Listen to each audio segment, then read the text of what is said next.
முக்கிய செய்திகள். மீண்டும் விஸ்வரூபம் எடுக்கிறது பெகாசஸ் உளவு விவகாரம். வேவு பார்க்கப்பட்ட 300 இந்தியர்கள் யார் என மத்திய அரசுக்கு காங்கிரஸ் கேள்வி. பிரியங்கா காந்தியின் வெற்றியை எதிர்த்து பாஜக மனு. மலிவான விளம்பரம் என காங்கிரஸ் கண்டனம். ஜிஎஸ்டி வரி விதிப்பு முறையை மாற்ற மத்திய அரசுக்கு தைரியம் உண்டா? பாப்கார்ன் குளறுபடியை சுட்டிக்காட்டி ஜெயராம் ரமேஷ் கேள்வி.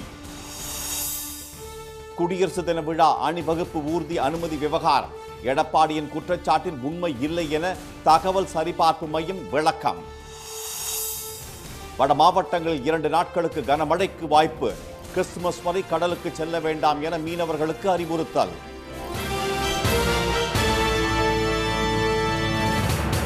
வணக்கம். வணக்கம். எதிர்க்கட்சி தலைவர்களின் மொபைல் போன் உளவு பார்க்கப்பட்டது தொடர்பான அமெரிக்க நீதிமன்ற தீர்ப்பை அடுத்து பெகாசஸ் விவகாரத்தை இனி உச்ச நீதிமன்றம் விசாரிக்குமா என காங்கிரஸ் கேள்வி எழுப்பியுள்ளது. இஸ்ரேலின் NSO நிறுவனத்தின் பெகாசஸ் உளவு மென்பொருள் மூலம் இந்தியாவில் எதிர்க்கட்சி தலைவர்கள், உச்ச நீதிமன்ற நீதிபதிகள், பத்திரிகையாளர்கள் உள்ளிட்ட 1000 பேரின் செல்போன் வேவு பார்க்கப்பட்டதாக கடந்த 2021ஆம் ஆண்டு குற்றம் சாட்டப்பட்டது. இது தொடர்பாக உச்ச நீதிமன்றத்திலும் வழக்குகள் தொடரப்பட்டன. இதற்கிடையே பெகாசஸ் மென்பொருளுக்கான இணைப்பை ரகசியமாக வாட்ஸ்அப் மூலம் அனுப்பி 300 இந்தியர்கள் உட்பட 1400 பேர் வேவு பார்க்கப்பட்டதாக மெட்டா நிறுவனம் அமெரிக்க நீதிமன்றத்தில் வழக்கு தொடர்ந்தது. இந்த வழக்கில் பெகாசஸ் நிறுவனம் சட்டவிரோதமாக உளவு மென்பொருளை அனுப்பியதை அமெரிக்க நீதிமன்றம் உறுதி செய்துள்ளது. இதனை எக்ஸ் தளத்தில் பதிவிட்டுள்ள காங்கிரஸ் பொதுச் செயலாளர் திரு ரந்தீப் சுர்ஜேவாலா, சட்டவிரோத ஸ்பைவேர் மோசடியில் இந்தியர்களின் 300 வாட்ஸ்அப் எண்கள் எவ்வாறு குறிவைக்கப்பட்டன என்பதை அமெரிக்க நீதிமன்ற தீர்ப்பு நிரூபித்துள்ளது. இனி உளவு பார்க்கப்பட்ட 300 இந்தியர்கள் யார் என்பது குறித்து மோடி அரசு பதிலளிக்க வேண்டிய நேரம் வந்துவிட்டது என்று கூறியுள்ளார். உளவு பார்க்கப்பட்ட 2 மத்திய அமைச்சர்கள் யார், 3 எதிர்க்கட்சி தலைவர்கள் யார், பத்திரிகையாளர்கள் யார் யார், எந்த தொழிலதிபர்கள் கண்காணிக்கப்பட்டனர் என்பதை தெரியப்படுத்துங்கள் என்று வலியுறுத்தியுள்ள திரு சுர்ஜேவாலா, அமெரிக்க நீதிமன்ற தீர்ப்பை கவனத்தில் கொண்டு இந்த விவகாரத்தில் உச்ச நீதிமன்றம் மீண்டும் விசாரணை நடத்துமா, உரிய வழக்குகள் பதிவு செய்யப்படுமா என்று கேள்வி எழுப்பியுள்ளார். வயநாடு தொகுதியில் காங்கிரஸ் வேட்பாளர் திருமதி பிரியங்கா காந்தி வெற்றி பெற்றதை எதிர்த்து பாஜக வேட்பாளர் செல்வி நவ்யா ஹரிதாஸ் கேரள உயர்நீதிமன்றத்தில் மனு தாக்கல் செய்துள்ள நிலையில் இது மலிவான விளம்பரம் என காங்கிரஸ் விமர்சித்துள்ளது.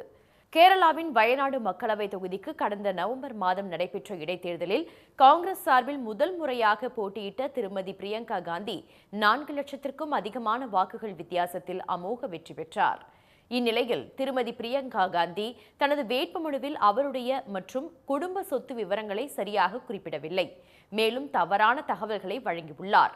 இது தேர்தல் நடத்தை விதிகளுக்கு எதிரானது, அத்துடன் ஊழல் நடவடிக்கைக்கு சமமானது ஆகும். இது குறித்து விசாரணை நடத்த வேண்டும் என வயநாட்டில் பாஜக சார்பில் போட்டியிட்ட செல்வி நவ்யா ஹரிதாஸ் கேரள உயர்நீதிமன்றத்தில் மனு தாக்கல் செய்துள்ளார். திருமதி பிரியங்கா காந்தி தனது வேட்புமனுவில் சொத்து விவரங்களை சரியாக குறிப்பிடவில்லை என தேர்தல் ஆணையத்தில் புகார் செய்தேன். ஆனால் அந்த புகார் மீது எந்த நடவடிக்கையும் எடுக்கப்படாததால் நீதிமன்றத்தில் மனு தாக்கல் செய்திருப்பதாக செய்தியாளர்களிடம் அவர் தெரிவித்தார்.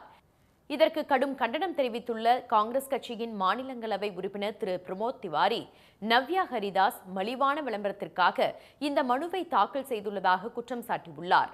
அவரது மனு நிராகரிக்கப்படுவதுடன் நீதிமன்றம் அவருக்கு அபராதம் விதிக்கும் என்றும் அவர் கூறியுள்ளார். திருமதி சோனியா காந்தியின் குடும்பத்தினருக்கு எதிராக வழக்கு தொடருவது பாஜகவுக்கு வாடிக்கையாகிவிட்டதாக கண்டனம் தெரிவித்துள்ள விருதுநகர் தொகுதி MP திரு மாணிக்கம் தாக்கூர், இந்த விவகாரத்தில் காங்கிரஸ் பக்கமே உண்மை இருப்பது நீதிமன்றத்தில் தெளிவாகும் என கூறியுள்ளார். ஜிஎஸ்டி வரி விதிப்பு முறையில் பல்வேறு குளறுபடிகள் உள்ளதால் அதனை அடியோடு மாற்ற மத்திய அரசுக்கு தைரியம் உண்டா என காங்கிரஸ் கேள்வி எழுப்பியுள்ளது. ராஜஸ்தான் மாநிலம் ஜெய்சால்மாரில் நடைபெற்ற 55வது ஜிஎஸ்டி கவுன்சில் கூட்டத்தில் பாப்கார்னுக்கு 3 விதமான ஜிஎஸ்டி வரி விதிக்கப்பட்டது. இதற்கு சமூக வலைதளங்களில் பொதுமக்கள் பலரும் கடும் எதிர்ப்பை பதிவு செய்த நிலையில் செய்தியாளர்களை சந்தித்த மத்திய நிதியமைச்சர் திருமதி நிர்மலா சீதாராமன், உப்பு, மசாலா வகைகள் சேர்த்த பாப்கார்ன் பாக்கெட்டில் அடைக்கப்படாமல் விற்பனை செய்தால் 5%, பேக்கிங் செய்யப்பட்டால் 12% ஜிஎஸ்டி வரி விதிக்கப்படும் என்றார். அதே நேரத்தில் இனிப்பு சேர்க்கப்பட்ட கேரமல் வகை பாப்கார்னுக்கு 18% ஜிஎஸ்டி வரி விதிக்கப்படும் என்றும் அவர் விளக்கமளித்தார். ஜிஎஸ்டி வரி விதிப்பால் பாப்கார்ன் விலை உயரும் நிலை உருவாகியுள்ளது. இதனால் சினிமா திரையரங்குகளில் தேவையற்ற சிக்கல் உருவாகும் என திரையரங்கு உரிமையாளர்கள் கூறினர். இப்போ இது ஜாஸ்தி பண்ணும்போது உங்களுக்கு வந்து 5% ஜிஎஸ்டினா கூட 15 ரூபா வருது ஒரு பாப்கார்ன் சால்டட் பாப்கார்னுக்கு. அதே கேரமல் பாப்கார்ன்னா 5% ஜிஎஸ்டி 300 ரூபாய் வச்சிங்கன்னா உங்களுக்கு வந்து ஆல்மோஸ்ட் 45 ருபீஸ் கிட்ட வருது. ஸோ அப்படி இருக்க சமயத்தில் பல பேர் வந்து அவங்க வந்து வெளியே சாப்பாடு உள்ளே கொண்டுறதுக்கு முயற்சி செய்வாங்க. ஏன்னா குழந்தைங்கள்லாம் வரும்போது பாப்கார்ன் லைக் ஒரு மஸ்ட் மாதிரி ஆயிடுச்சு.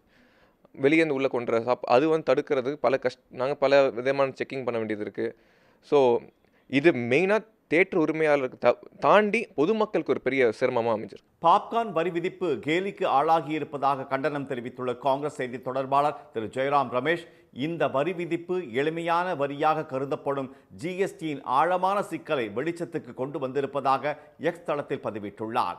ஜிஎஸ்டி வரி விதிப்பு முறையை அடியோடு மாற்றியமைக்க மோடி அரசுக்கு தைரியம் உண்டா என்றும் அவர் வினவியுள்ளார்.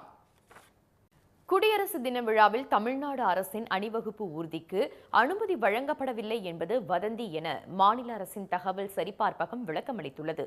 ஆண்டுதோறும் ஜனவரி 26ஆம் தேதி டெல்லியில் நடைபெறும் குடியரசு தின விழாவில் முப்படைகளின் அணிவகுப்பு, துணை ராணுவம் மற்றும் பல்வேறு மாநிலங்களின் அலங்கார ஊர்திகள் இடம்பெறுவது வழக்கம்.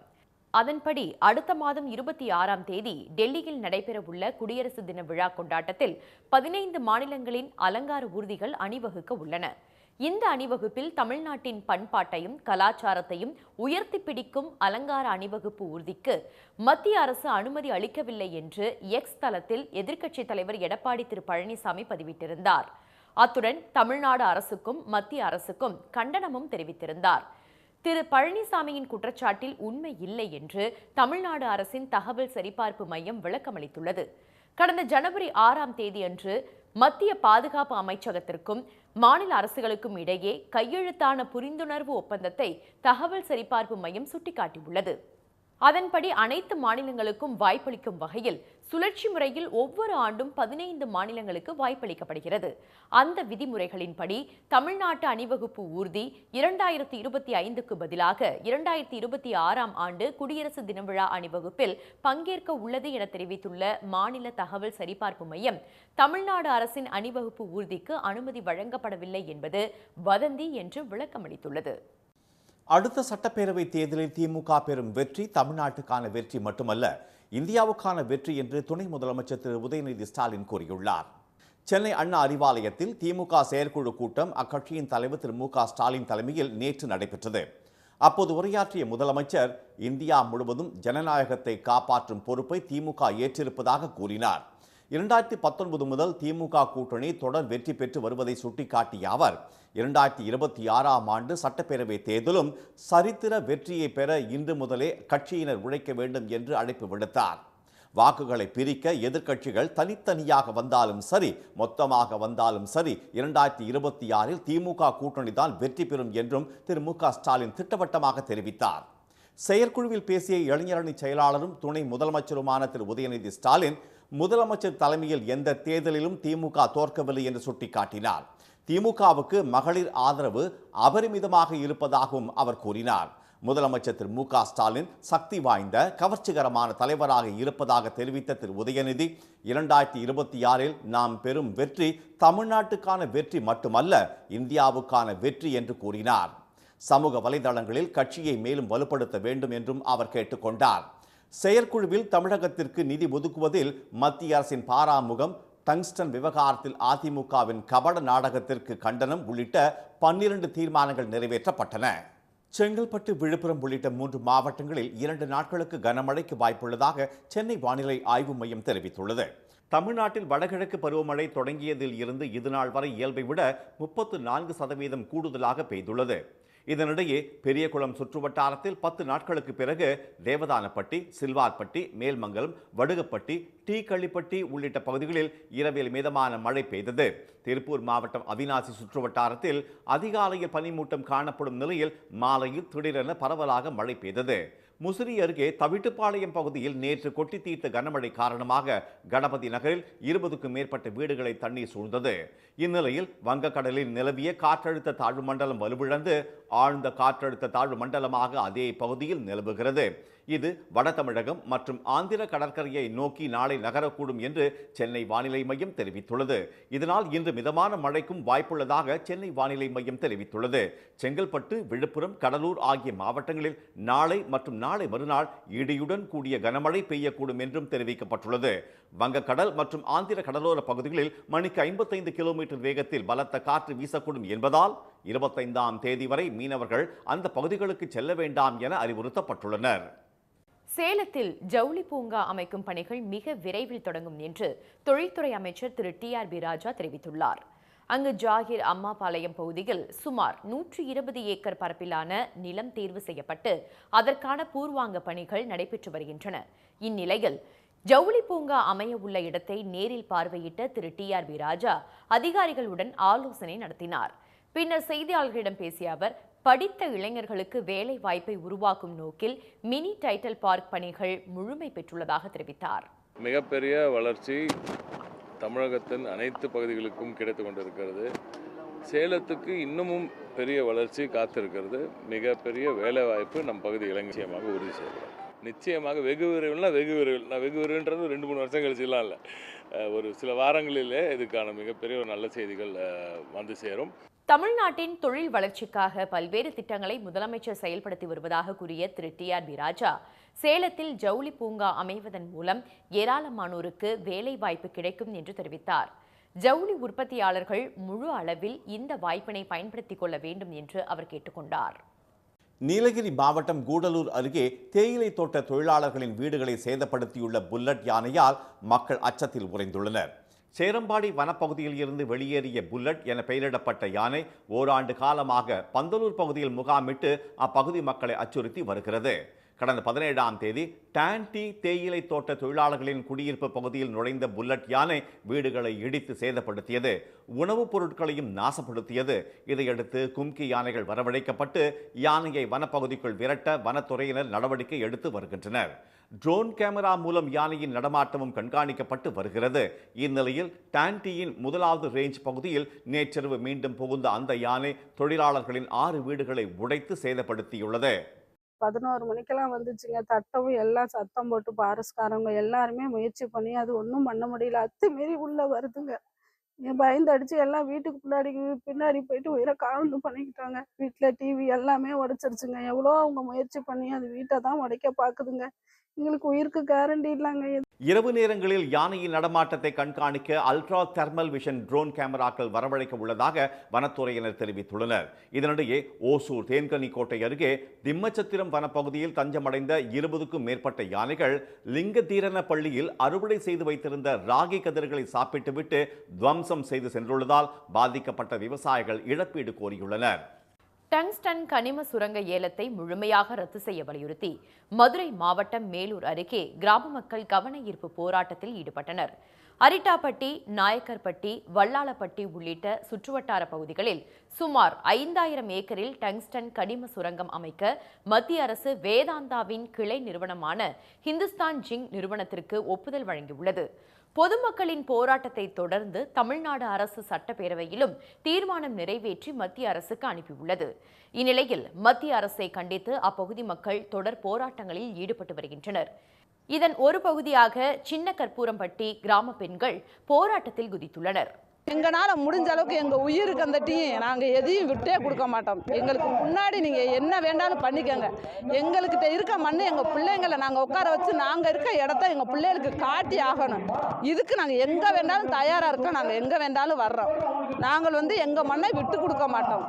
இதேபோல் இந்த திட்டத்தால் பாதிக்கப்படக்கூடிய பகுதிகளாக கூறப்படும் நரசிங்கம்பட்டி, மாங்குளம், சூரக்குண்டு உள்ளிட்ட கிராமங்களில் 3வது நாளாக இந்திய ஜனநாயக வாலிப சங்கத்தினர் விழிப்புணர்வு நடைபயணம் மேற்கொண்டனர்.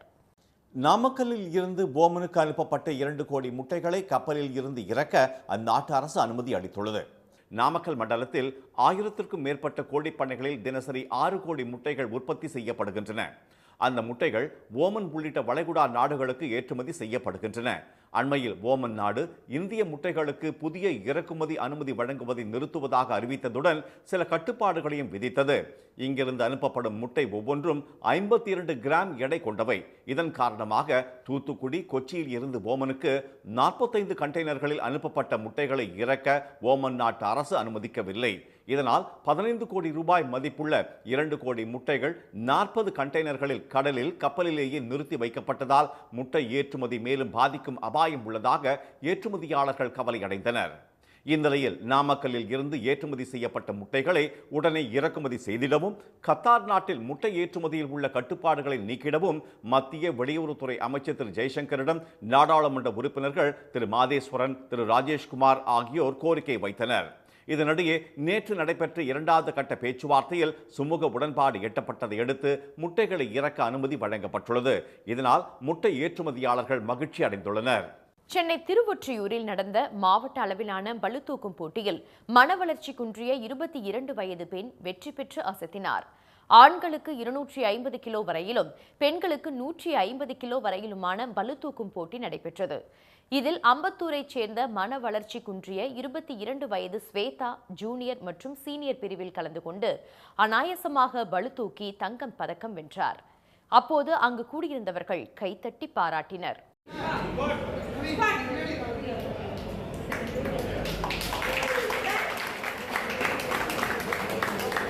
ஸ்வேதாவிற்கு பயிற்சி அளித்த பயிற்சியாளர் மற்றும் பெற்றோர் மேடைக்கு வரவழைக்கப்பட்டு பாராட்டப்பட்டனர். மகளின் வெற்றி கண்டு மகிழ்ச்சியில் ஸ்வேதாவின் அம்மா கண் கலங்கியது அங்கு நிகழ்ச்சியை ஏற்படுத்தியது. வார விடுமுறையையொட்டி தமிழ்நாடு முழுவதும் பல்வேறு சுற்றுலா தலங்களில் மக்கள் கூட்டம் அலைமோதியது. நீலகிரி மாவட்டம் உதகை தாவரவியல் பூங்காவில் குவிந்த ஏராளமானோர் அங்குள்ள கண்ணாடி மாளிகை, ஜப்பான் பூங்கா உள்ளிட்டவற்றை கண்டு ரசித்தனர். குழு சீசனை ரசித்த சுற்றுலா பயணிகள் ரோஜா பூங்காவில் பல வண்ணங்களில் பூத்து குலுங்கும் ரோஜாக்களை கண்டு வியந்தனர். திரும்பிய திசையெல்லாம் மெல்லிய தென்றல் காற்று வருடிச் செல்லும் ரம்மியமான சூழல் தங்களுக்கு மிகுந்த மகிழ்ச்சி அளிப்பதாக அவர்கள் தெரிவித்தனர். ஃபுல்லாக பார்க்குறதுக்குன்னா இங்கே உள்ள மேலே போகும்போது கெஸ்ட் ஹவுஸ், ஒயிட் ஹவுஸ் எல்லாமே நாங்கள் எக்ஸ்ப்ளோர் பண்ணிட்டோம். மோஸ்ட்லி க்ரௌடாக இருந்தாலும் கொஞ்சம் நிறையாவே இருக்குது. மோஸ்ட்லி நம்ம வர டைமை விட கொஞ்சம் இப்போ ஜாஸ்தி இருக்கிற மாதிரியே தான் இருக்குது. இப்போ இருக்கிற கிளைமேட் ஆகுதோ என்ன பார்த்தாலும் கொஞ்சம் ஓகேவா நல்லா சூப்பராக இருக்குது. மோஸ்ட்லி நல்லா எக்ஸ்ப்ளாய்ட் பண்ணுற மாதிரி தான் இருக்குது, நல்லா என்ஜாய் பண்ணுற மாதிரி தான் இருக்குது. இந்த வெக்கேஷன் டைம் ஆனாலும் கொஞ்சம் க்ரௌடெல்லாம் நல்லா இருக்குது.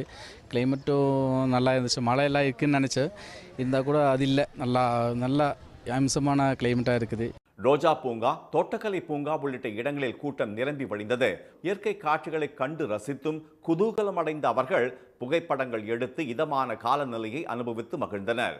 வளைந்து நெளிந்து செல்லும் மலைப்பாதை, மலைகளை மோதிச் செல்லும் மேகக்கூட்டம் மற்றும் இயற்கை எழில் மிகுந்த காட்சிகள் பார்வையாளர்களை விழிவிரிய வைத்தன.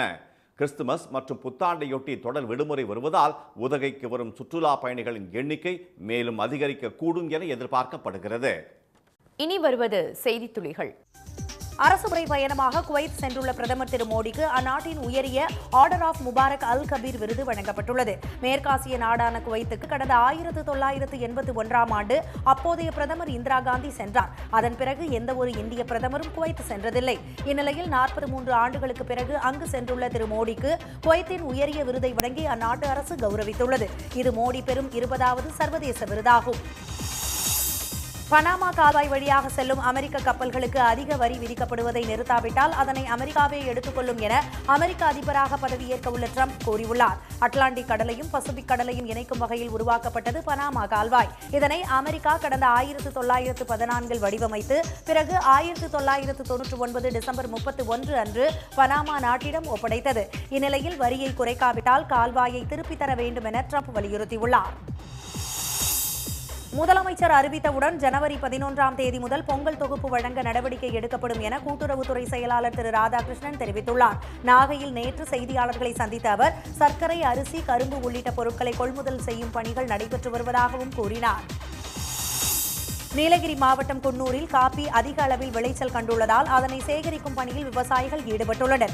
இருளர் பழங்குடியினர் வசித்து வரும் சின்னாலங்கோம்பை கிராமத்தில் காபி மற்றும் குறுமிளகு சாகுபடி அதிக அளவில் செய்யப்பட்டு வருகிறது. தற்போது சின்னாலங்கோம்பை பழங்குடியின கிராமத்தில் காபி அதிகமாக காய்த்துள்ளது. அதனை சேகரிக்கும் பணியில் இருளர் பழங்குடியின மக்கள் ஈடுபட்டு வருகின்றனர். நன்கு காய வைத்த 1 கிலோ காபி 250 முதல் 500 ரூபாய் வரை விற்பனையாகிறது. திருவாரூர் மாவட்டம் மன்னார்குடி ரயில்வே சுரங்கப்பாதையில் 15 அடி ஆழத்திற்கு தேங்கி நிற்கும் மழைநீரால் 5 கிலோமீட்டர் தூரம் வரை சுற்றி செல்லும் நிலை ஏற்பட்டுள்ளது. புண்ணியகுடி பாமணி சாலையில் உள்ள ரயில்வே சுரங்கப்பாதையை 10க்கும் மேற்பட்ட கிராம மக்கள் பயன்படுத்தி வருகின்றனர். இந்நிலையில் கடந்த சில நாட்களுக்கு முன்பு பெய்த கனமழை காரணமாக சுரங்கப்பாதையில் தண்ணீர் புகுந்து வெளியேற வழியில்லாமல் தேங்கியுள்ளது. மழைநீரை அகற்ற ரயில்வே துறை சார்பில் சுரங்கப்பாதை அருகில் மோட்டார் வசதி செய்திருந்தும் மோட்டார் பழுதடைந்து இருப்பதாக கூறப்படுகிறது. எனவே தற்காலிக ஏற்பாடாக ராட்சத மோட்டார் மூலம் சுரங்கப்பாதையில் தேங்கியுள்ள மழைநீரை வெளியேற்ற ரயில்வே நிர்வாகம் நடவடிக்கை எடுக்க கோரிக்கை எழுந்துள்ளது. மீண்டும் முக்கிய செய்திகள். எதிர்க்கட்சி தலைவர்களின் மொபைல் போன் உளவு பார்க்கப்பட்டது தொடர்பான அமெரிக்க நீதிமன்ற தீர்ப்பை அடுத்து பெகாசஸ் விவகாரத்தை உச்ச நீதிமன்றம் விசாரிக்குமா என காங்கிரஸ் கேள்வி எழுப்பியுள்ளது. குடியரசு தின விழாவில் தமிழ்நாடு அரசின் அணிவகுப்பு ஊர்திக்கு அனுமதி வழங்கப்படவில்லை என்பது வதந்தி என மாநில தகவல் சரிபார்ப்பகம் விளக்கம் அளித்துள்ளது. செங்கல்பட்டு, விழுப்புரம், கடலூர் ஆகிய மாவட்டங்களில் 2 நாட்களுக்கு கனமழை பெய்ய வாய்ப்புள்ளதாக சென்னை வானிலை மையம் தெரிவித்துள்ளது. இத்துடன் இன்றைய காலை செய்திகள் நிறைவடைந்தன. மீண்டும் சன் டிவியில் செய்திகள் மாலை 6 மணிக்கு. செய்திகளை உடனுக்குடன் தெரிந்து கொள்ள QR கோடை ஸ்கேன் செய்து சன் நியூஸ் வாட்ஸ்அப் சேனலில் இணைந்திருங்கள். வணக்கம். வணக்கம்.